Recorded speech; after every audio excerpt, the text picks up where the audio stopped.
वादा है जो अल्लाह ने कहा था आजमाऊंगा, खोट को निकालूंगा तो मसाइब से टकराए, हालात के जलजले उनके पाए सबात को उखाड़ न सके और उनका ईमान और आगे बढ़ता चला गया।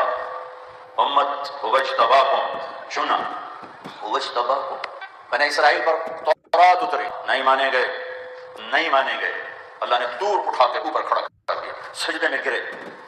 इन पर हुक्म आए तो इस उम्मत ने कहा समझ अल्लाह हम झुक गए, हम मान गए, तेरी ही मानेंगे। उस उम्मत से कहा गया सजदों में सर रखो, हिद्दतुन, वो कहने लगे सजदों के मुनकर बोले। और इस उम्मत की अल्लाह ताला ने क्या अजब तारीफ की है रात को खड़े होने की। ये रातों को बिस्तरों से उठ जाते हैं। मैं कुर्बान जाऊं कुरान की फसाहत पर कि अल्लाह कह रहा है कि इनके बदन अपने बिस्तरों के बड़े बेवफा है। और सहाबा के बिस्तर भी गिरा कर रहे हैं, अल्लाह क्या कर सोते ही नहीं, क्या करते हैं,